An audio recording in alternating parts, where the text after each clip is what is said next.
अस्सलामुअलैकुम।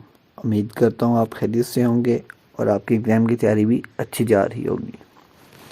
जैसा कि हमने टेंथ क्लास के सब्जेक्ट्स को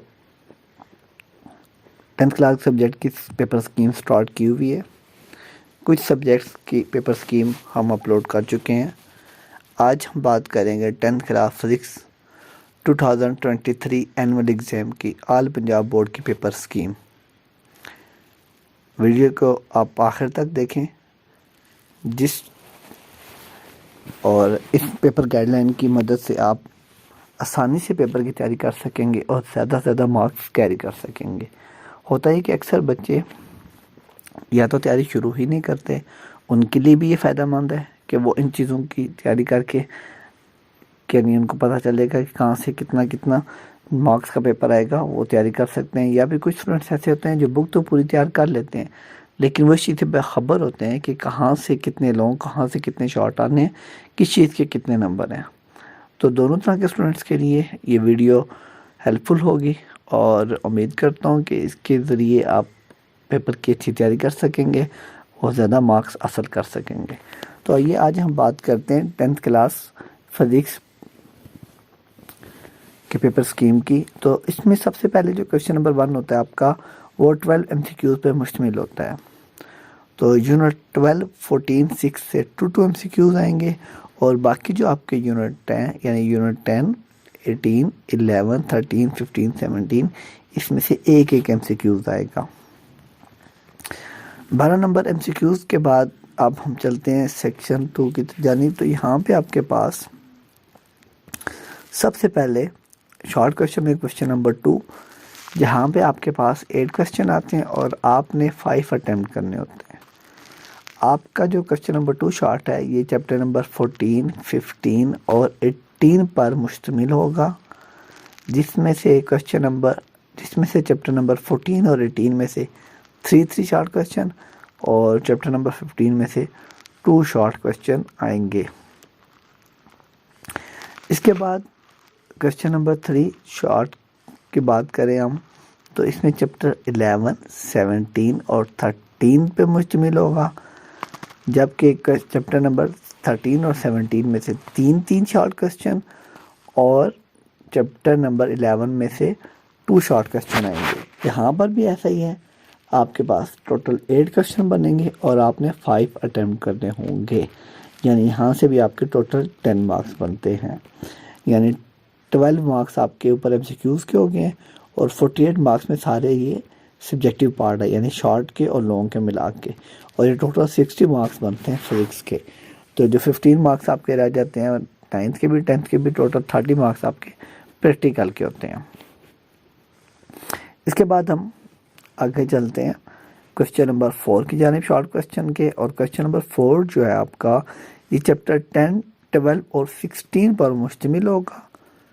यहाँ पे चैप्टर 10 और 12 से 3 शॉर्ट क्वेश्चन और चैप्टर 16 से 2 शॉर्ट क्वेश्चन आ सकते हैं। इसमें ऐसा भी हो सकता है कि जो आपके पास शॉर्ट क्वेश्चन की पेज स्कीम है, यानी जैसे लिखा हुआ है 14, 15, 18 यूनिट, तो यूनिट ऊपर या नीचे भी हो सकते हैं, क्योंकि ऑल पंजाब बोर्ड है, अब इसमें बहुत सारे बोर्ड अलाइ करते हैं। तो लेकिन तरीकाकार ये रहेगा कि 3 यूनिट्स को मिला के एक आपका शॉर्ट का सेक्शन यानी शॉर्ट क्वेश्चन तैयार होता है। इसके बाद चलते हैं जी फिज़िक्स के हम लॉन्ग की बात करते हैं। तो ज़्यादातर स्टूडेंट्स फिज़िक्स के लॉन्ग क्वेश्चन के बारे में बहुत परेशान होते हैं, बहुत वरी करते हैं, क्योंकि न्यूमेरिकल की वजह से। तो अभी मैं आपको बताता चलूँ कि अब थोड़ी सी कॉम्प्लिकेशन आ गया लास्ट ईयर की बदौलत। लास्ट ईयर थोड़ा सा ये आसानी थी आपके लिए कि आप 2 यूनिट यानी किसी एक में से न्यूमेरिकल, किसी एक में से थ्योरी तैयार कर सकते थे, लेकिन इस दफ़ा 3 यूनिट पर आपका एक लॉन्ग मुश्तमिल हो गया, जिसमें से आपको थोड़ी सी ज़्यादा मेहनत करनी पड़ेगी। अब आपके पास 3 लॉन्ग आते हैं और 3 में से आपने 2 लॉन्ग अटैम्प्ट करने होते हैं और एक लॉन्ग या 2 पार्ट से मुश्तमिल होता है और टोटल 9 क्वेश्चन कैरी करते हैं। तो 9 टू 18 मार्क्स आपके पास लॉन्ग में से बनते हैं। तो हम लॉन्ग देखें क्वेश्चन नंबर 5 के जो पार्ट ए और पार्ट बी है। जो पार्ट ए है वो चैप्टर 10 या 16, यानी हम ये कह सकते हैं 10 और 16 को मिला के बनेगा, या तो चैप्टर 10 से क्वेश्चन आएगा या चैप्टर 16 से। चैप्टर 10 से expected question from chapter 10 are numerical from chapter 12 और 16। यानी इसमें क्या हो सकता है कि ज़्यादातर मोस्ट प्रोबेबिलिटी बहुत ज़्यादा चांसेस हैं कि चैप्टर 10 से यानी सिंपल हार्मोनिक मोशन चैप्टर में से ही थ्योरी उठाई जाए और चैप्टर 12 यानी ज्योमेट्रिकल ऑप्टिक्स में से न्यूमेरिकल उठाया जाए, क्योंकि गुज़िश्ता भी ही ऐसा होता रहा है, तो इसके बहुत ज़्यादा चांस हैं। इसके बाद हम क्वेश्चन नंबर 6 की जानिब चलते हैं। तो यहाँ पे चैप्टर 11, 13 और 17 को मिला के आपके पास क्वेश्चन बनेगा, और चैप्टर 17 में से तो आपकी कंफर्म थ्योरी आएगी, यहाँ पे तो न्यूमेरिकल मौजूद नहीं है। तो हम ये कह सकते हैं कि चैप्टर 11 और 13 को मिला के दोनों में से किसी एक से न्यूमेरिकल दे सकता है। और ऐसा भी हो सकता है कि आपके दोनों पार्ट ही थ्योरी पर मुश्तमिल हों, इसके भी चांसेस हैं। यानी हम ये कंफर्म नहीं कह सकते कि एक थ्योरी होगी और एक न्यूमेरिकल। हकीकतन या अमूमन तो ऐसा ही होता है, लेकिन वो दोनों थ्योरेटिकल क्वेश्चन भी दे सकते हैं।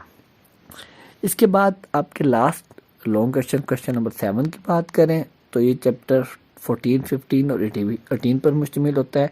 इसका जो ए पार्ट है वो 14, 15 दोनों में से किसी एक से थ्योरी आ जाएगी, और चैप्टर 18 में से ज़्यादा चांसेस न्यूमेरिकल आने के हैं और बहुत कम चैप्टर 18 में से थ्योरी आने के चांसेस हैं।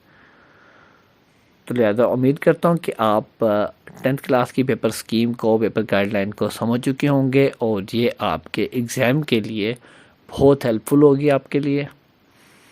मज़ीद कोई बात पूछने के लिए या अपना फीडबैक देने के लिए कमेंट करें, और चैनल को शुजात खालिद एजुकेशनिस्ट को अपने क्लास फेलोज़ के साथ भी शेयर करें, ताकि ज़्यादा से ज़्यादा लोगों का फ़ायदा हो सके।